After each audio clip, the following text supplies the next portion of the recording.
Bonjour, ma magnifique Daniel Demar.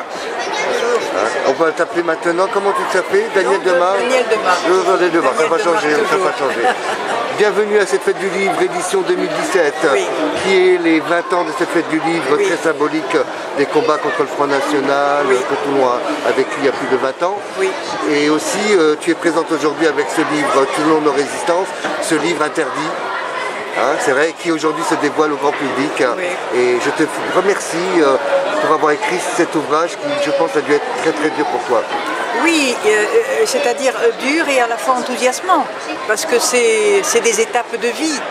Je commence avec ma jeunesse, ma toute petite enfance presque, et puis la vie militante dans cette ville, c'est-à-dire 1977 où à 3% on a failli devenir effectivement la liste d'union de la gauche pouvait être élue. Voilà. Il a fallu qu'à cette époque-là, François Mitterrand n'accepte pas le fait qu'il y ait une liste d'union entre socialistes et communistes et que surtout à la tête de cette liste, il y ait une femme communiste. Voilà. Ce qui a fait l'opinion après du Parti socialiste qui a exclu 20 socialistes de ma liste. Mais c'est une belle étape et c'est une belle page. Et donc je dis cela dans ce livre. Et puis dans ce livre aussi sur Mont-Toulon, il y a Victor Hugo qui a travaillé sur l'histoire des galériens. Il est venu, il a visité les galères. Et le philosophe Schopenhauer aussi qui a fait la même chose. Et il y a aussi des pages dures comme celle du drame de Toulon avec notamment cet événement sur la Maison des Têtes. Il y a tout ça dans ce livre, avec aussi de belles pages de vie. Il n'y a pas que des drames comme celui de Toulon.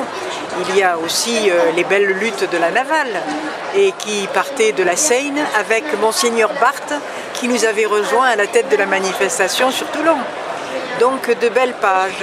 Il y a un dialogue entre chrétiens marxistes, il y a des peintres, le mouvement des peintres 50, le mouvement 50, et il y a naturellement des écrivains, des poètes, et Aragon qui venait à la résidence et qui faisait de son été l'été toulonnais. Et je propose d'ailleurs dans ce livre que sur cette ville de Toulon, on donne une avenue ou une place à Aragon. Voilà. C'est tout cela mon livre. C'est un livre de témoignages, de souvenirs, oui, d'être militant, d'exemple pour la jeunesse. De fraternité aussi. Et de tendresse aussi pour cette ville qui est très contradictoire, qu'on a appelée Toulon-la-Noire, et j'en rappelle les contenus, mais qui est aussi une ville attachante. Et donc voilà pourquoi j'ai écrit ce livre. Toi qui es la plus grande femme politique varoise, oui.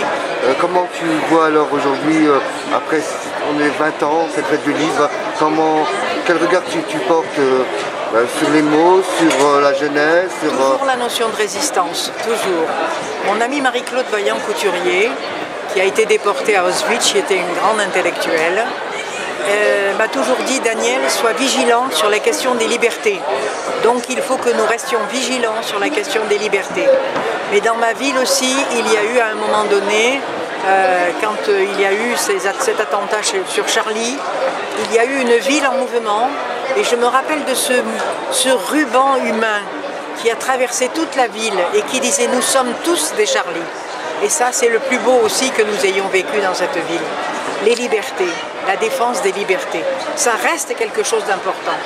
Et hier, j'étais encore dans la manifestation qui a sillonné Toulon. Il y avait 2500 participants quand même, avec l'idée que les droits au travail, les droits des retraités, les droits de la jeunesse doivent être garantis, doivent être sauvés. Donc c'est pour ça que nous sommes debout. Aujourd'hui, il y aura plein de jeunes qui vont venir à la rencontre, tes lecteurs, tes lectrices, tes amis. Oui. Quel est le message que tu voudrais leur transmettre?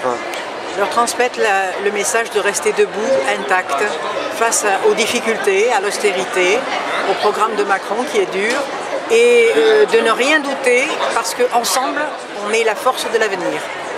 Écoute, c'est un mot magnifique et merveilleux. On va rappeler aux téléspectateurs ton ouvrage qui était interdit jusqu'à présent et qui est présent aujourd'hui, on peut le dire. Toulon Mont-Toulon, nos Résistances, résistances. oui. Et dedans plein d'anecdotes.